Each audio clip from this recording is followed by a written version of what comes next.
Am Freitag, den 21. Januar 2011, trafen sich im Parlamentsgebäude in Den Haag die Vorsitzenden der Partei Die Vrijheid, René Stadkiewicz und Mark Doll, mit Geert Wilders, Chef der niederländischen PVV.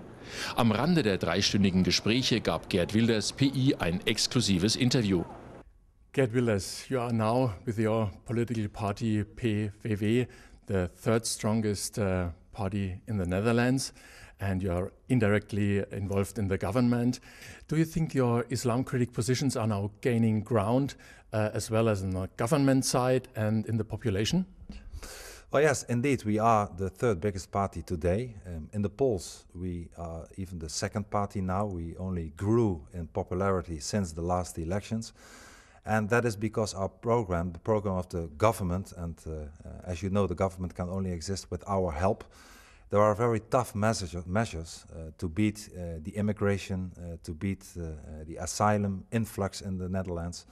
And even though the word Islam is not mentioned, everybody knows that it's because we want the, to fight against the growing Islamization of our society. So a lot of people really appreciate the fact that now for the first time since centuries there is a government with the support of the My Freedom Party that really wants to beat the immigration, will be tougher on integration, and at the end of the day will stop the enormous influx of Islam in the Netherlands. Is it a tough fight for you to influence the established parties in the Netherlands in your direction? Well, it's always a tough fight, but hey, we are here to fight. We don't fight for ourselves, we fight for a very good cause. And that is to preserve the freedom of our people, the freedom of everybody living in the Netherlands, their children. We believe that the more Islam there would be in our societies, the less freedom it would get. If we would get more Sharia-like measurements in any country in the free Western world, it will cost us our freedom. So people believe that. People see it surrounding them in their neighborhoods, at their schools, in the public transport. And they want a change. And of course, this is not a popular message by the ruling elite, because they fooled us and the society in the last decades that the multicultural society is the best thing that could happen. And people see now that it's not. It is not only very costly. In the Netherlands, it costs more than 7 billion euros a year to the taxpayer. But it also is against our culture, against a free society. There is more crime. There is a lot of dependency on social benefits. So people in the Netherlands are not intolerant. They don't dislike people. They don't dislike Muslims. But they see that the influx of Islam is not only costly, but also, against everything that they fought for and their parents fought for. And they want to change. They want the Netherlands back, not in the old days, but back as a country that is proud of its identity and its culture, and that the Islamization should be stopped. Statistics say that from the year 2050 we could have Muslim majorities. And what would be the dangers that you see on that majorities, and what could we do against this Islamization? Well, indeed, the demographics is a problem. I read some years ago already a book from a friend of mine from Canada, Mark Steyn. And he also wrote about the fact that Europe will lose itself only because of the demographics. Not only that the indigenous people have fewer children than the non-indigenous people, but also because of the immigration. And what would be the fear? Once again, I don't think that Muslims are bad people. The contrary, the majority of the Muslims in our free societies are law-abiding people. But they bring along a culture, an identity, that is based on a totalitarian ideology called Islam. And the difference, between Islam and other religions, Islam is, I believe, not a religion but more an ideology, is that there is no room for anything else but Islam, and that cannot and will never change. So when it comes to the role of Christians or non-believers or apostates, of homosexuals, or everybody that doesn't agree with what is written in the Quran, they will get into a lot of trouble. So if we want to prevail, let the freedom prevail in our societies, we should not fight the people, but we should fight the ideology, and therefore we should stop the mass immigration coming from those kind of countries to the West. If we don't, at the end of the day, we will lose our free democratic society. There will be totalitarianism in Europe, and this is something that we should not want more. We should fight against it in a democratic way. Many politicians hope that there will be a moderate Euro-Islam. Do you think this could happen, a moderate Euro-Islam? No, I don't believe in a moderate Islam or in a European Islam. There is only one Islam, and that is a totalitarian Islam. And Islam is something that we would not want to have more in our societies. Islam, once again, I believe it's not another religion on the tree of religions. It cannot be compared with Christianity or with Buddhism or any other real religion. Islam wants to dominate every part of society. It wants to dominate one's life from birth until death. And there is no room for anything else. And everybody, it already states the same in the Quran itself. If you don't believe in only one aspect of their holy book, the Quran, you are seen as an apostate. You are seen as a non-believer with a very harsh penalty. So I don't believe ever it will be possible to have a moderate Islam. But I do believe that people can change. So I do believe that Muslims can be or become moderate if they adhere to our values, to our freedom, to our rule of law, to our constitutions. They can change. But in order to achieve that, we should not have more influx of people from Islamic countries where we have not yet fixed the problem with many Muslims that are present in our free Western societies today. So no, I don't believe in a moderate Islam. I believe in moderate people, and in order to get more moderate Muslims in our society, we should stop the influx of more people from Islamic country than today. More and more people in Europe identify Islam as a danger. Why do you think the established parties are have so many difficulties to make a right policy now? Well, you know, the multicultural society in most European countries was a few decades ago invented by the liberals and by the leftish politicians. They fooled everybody that every religion and every culture was equal. So at the end of the day, we lost our sense of identity. I believe there is a kind of identity crisis in Europe today. People don't know who they are anymore. They don't know what their values are from. And if you don't know who you are, it's very difficult to see who you are not and what you don't want. But people feel that something is wrong. And luckily, in the last few years, you see not only in the Netherlands, but in many European countries, that people don't believe anymore in the lies and the tricks from the political elite from the past, that every culture is equal. They see the differences for the worst. They see what the multicultural society brought us, not only in a cultural sense, but also when you look at the financial cost of it. So it's difficult to fight it, but you see a growing amount of people saying, hey, we are fooled. Everything was put under the carpet. We were not allowed to talk about it. If you said something in any country about Islam or about the multicultural society, you were labeled as either a xenophobe or a racist or a crazy guy or a crazy party. And now, fortunately, in many countries, people stand up and people say, hey, I'm not being fooled. I'm not a racist. I'm not a xenophobe. But I want less Islam. I want more freedom. I don't want more totalitarianism in my own country. And those people, luckily now in many countries, find a political home. They find parties and politicians standing up saying that they are not xenophobes, but that they really want to fight for their freedom, and that they can explain to the public that they are not crazy, but that they are very right, preserving their freedom and their own cultural identity. What's about the freedom of speech in Europe?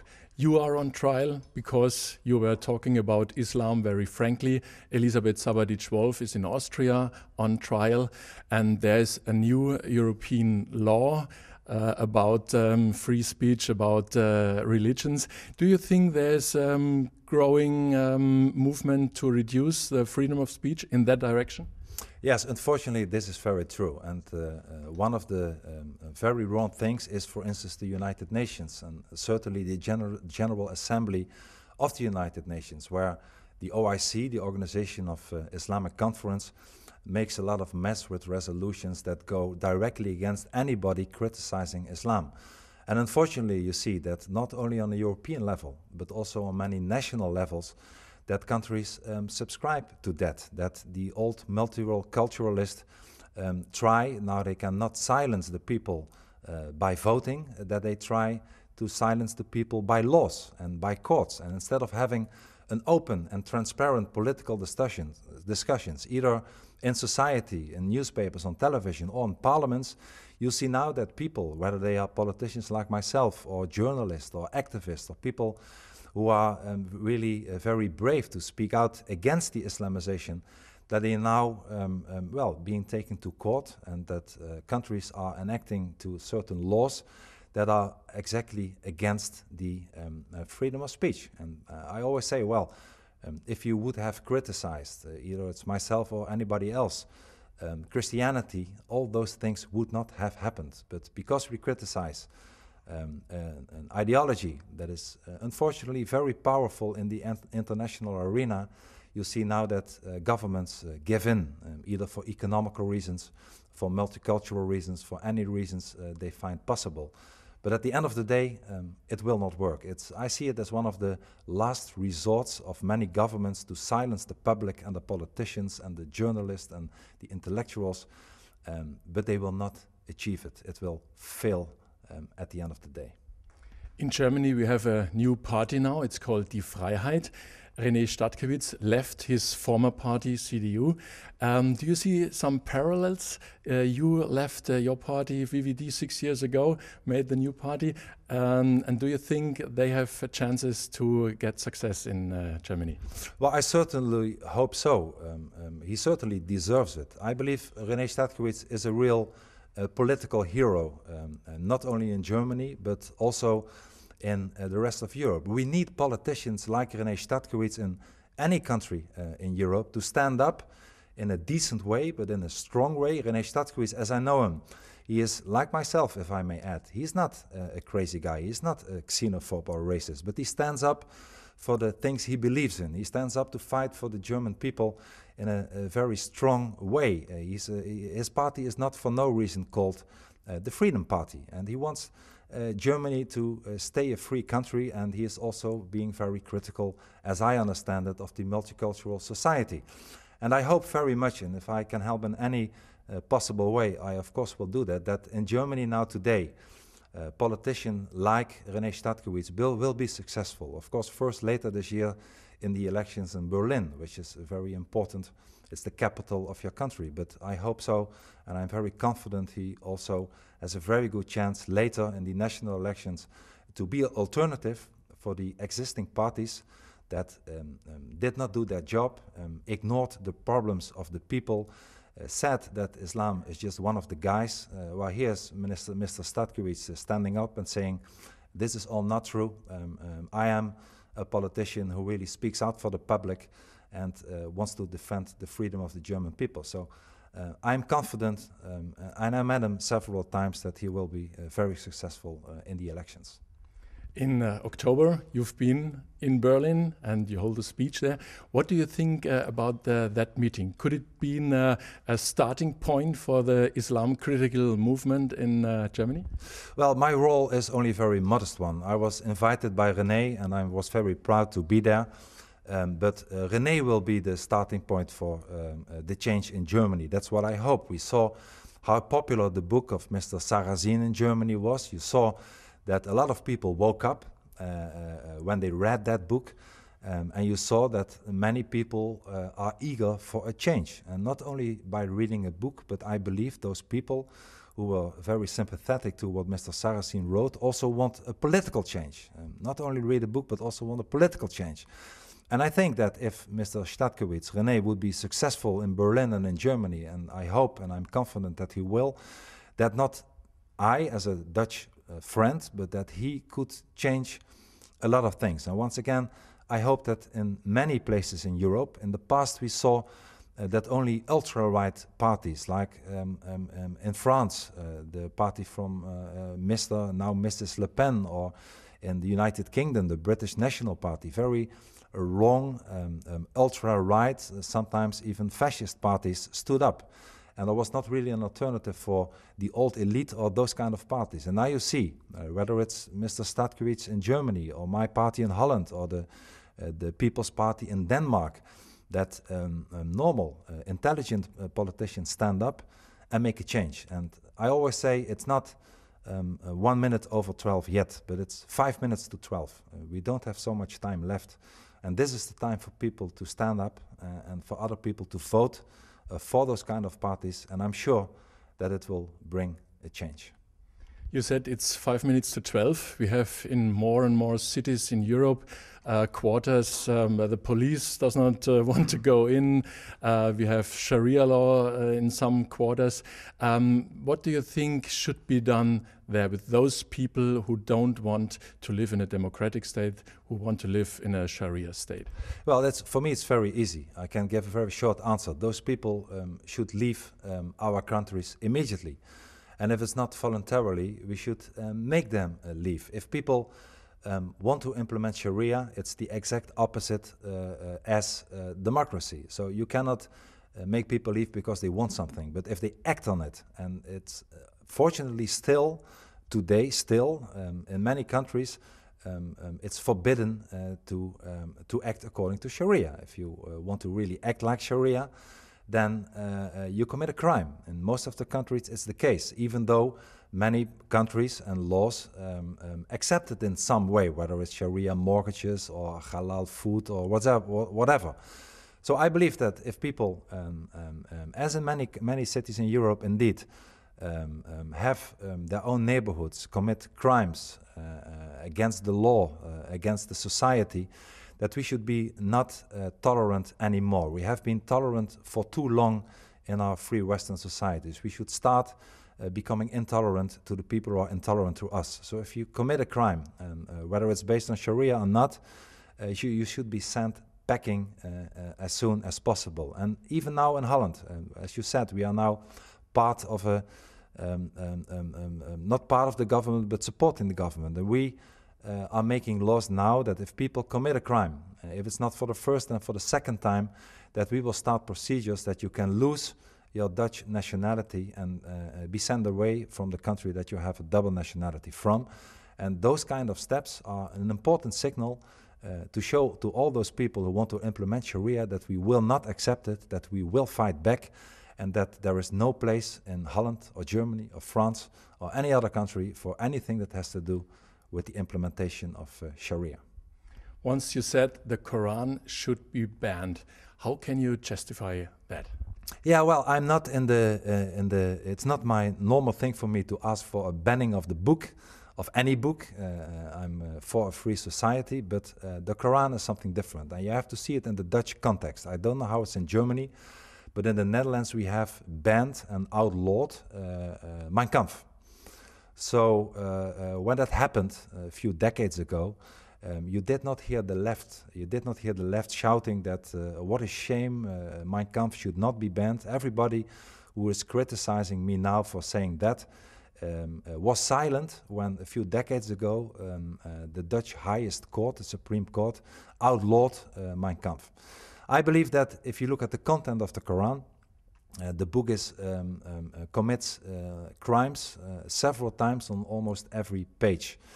And I believe in freedom of speech. I believe even that a kind of First Amendment like we know they have in the United States should be implemented. But even in the United States, where you have a First Amendment and an almost maximum freedom of speech, incitement to violence is still punishable by law. And the Quran is full of incitement of violence. And this is something that I believe there is no place for in the Netherlands, but of course it's also a signal. I know that I will not get a majority in my parliament for outlawing the Quran, but I also wanted to show that the double standard of the left, when they, in Holland, Mein Kampf was outlawed, everybody thought it was okay, and now we have another book that is even worse than Mein Kampf, or at least is comparable when it comes to hate, not only to Jews. For instance, the Quran is, you find more anti-Jewish passages in the Quran than in Mein Kampf. A lot of people don't know that. So to show the world, at least to show the Netherlands people, the double standard of the leftist politicians, and the fact that the book is full of incitement of violence, made me propose it a few years ago in the Dutch Parliament. But I know it will not soon get a majority. Well, the problem is this book is on the masquerade of a religion. It would be important to point out it's a political ideology, not only a religion. Of course. This is why at least my party makes a difference between, for instance, Islamic schools and Christian or Jewish schools. We are not against Christian or Jewish schools, but we want to close down all the Islamic schools in the Netherlands, because we believe that young children that are educated, that we want them to integrate in the Dutch society, to find a job, to have Dutch friends. If they are already raised in a school with a book full of hate and of a totalitarian ideology, where everybody who is kuffar, who is not acting like a Muslim, is an outcast. This is not how we should treat the freedom of religion. I believe Islam is more an ideology than a religion. Of course, it has religious symbols, like a mosque and an imam and a holy book, but in reality, it's more, far more. It's like a Belgian professor, Urban van Meulen, he's a well-known Islam professor, always says, Islam is 95% an ideology and maybe 5% a religion. And I believe to beat Islam, we should treat it like that. We should treat it like an ideology and not as a religion. René Stadkiewicz visited with other parties Israel in December, and he said Israel is on the front line of international jihad. What do you think about this position? Well, I fully agree with René Stadkiewicz that this is exactly the case. Israel is a beacon of light in a totalitarian area of darkness. Whether it's Jordan, Iran, Syria, or Egypt, they are all corrupt non-democracies.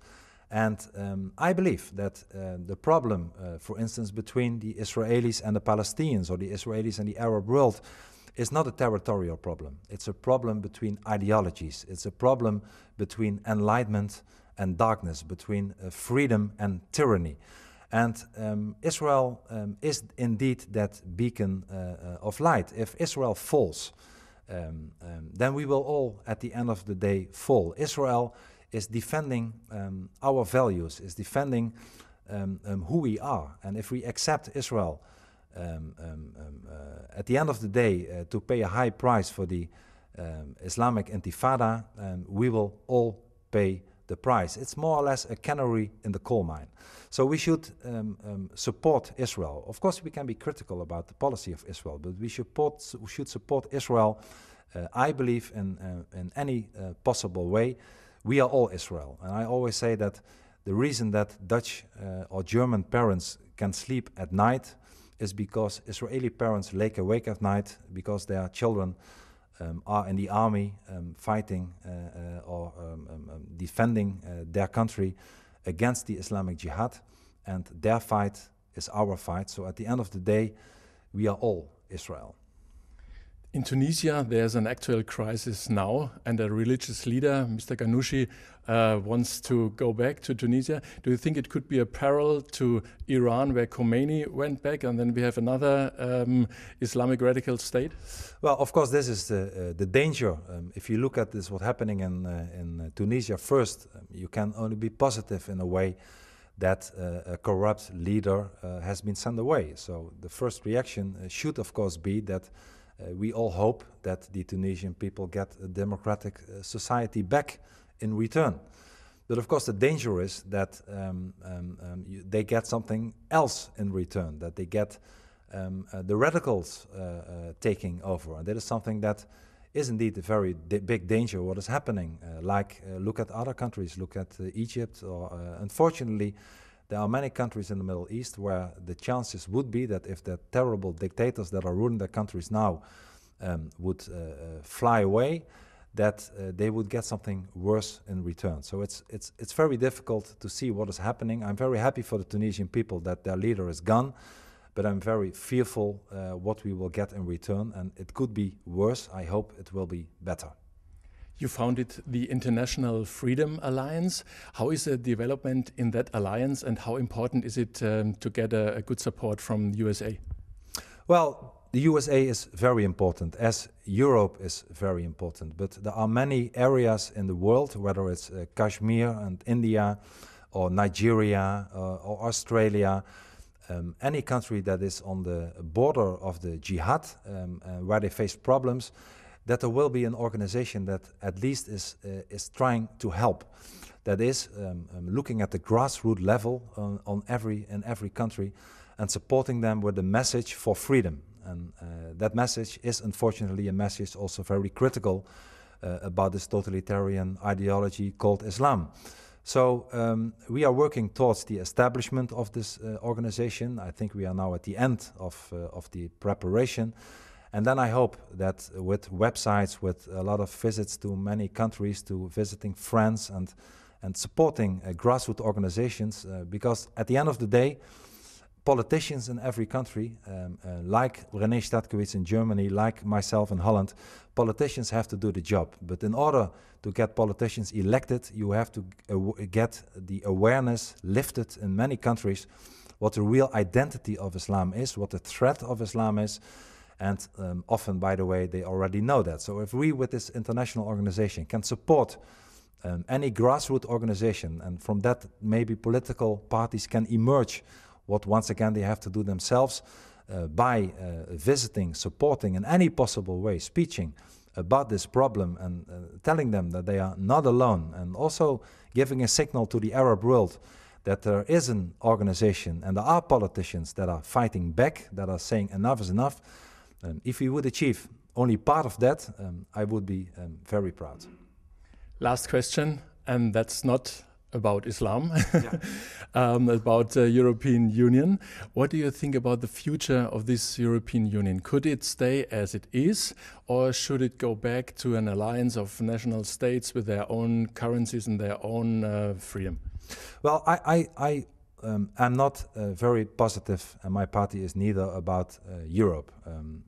We believe that the Europe, how it started in 1957, was more or less the Europe that we like. It's a Europe that is more involved in economical cooperation than a big political bureaucratic body.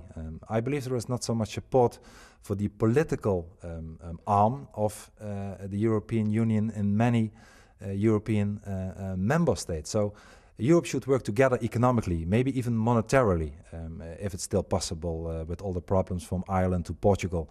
But this is what Europe should do. Europe should not interfere politically.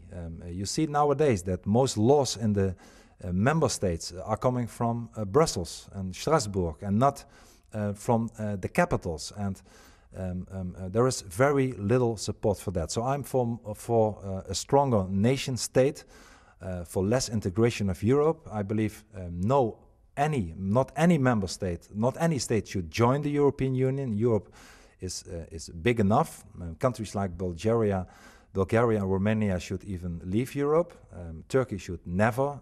One of my slogans in Holland was Turkey in, the Netherlands out. That would be the best thing to do.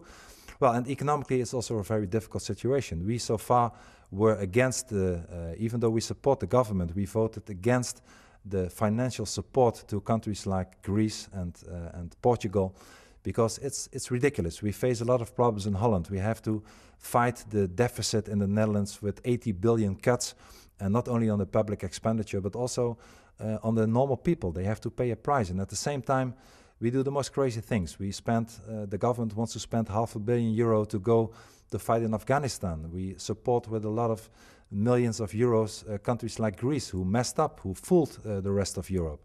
So I think that at the end of the day, European countries should support themselves, and we should firstly look after our own. And if it will lead to a crisis of the Europe at the end of the day, I don't know, but it could very easily happen. Geert Wilders, thank you very much for this interview, and a lot of success for the future. Thank you so much. It was my pleasure.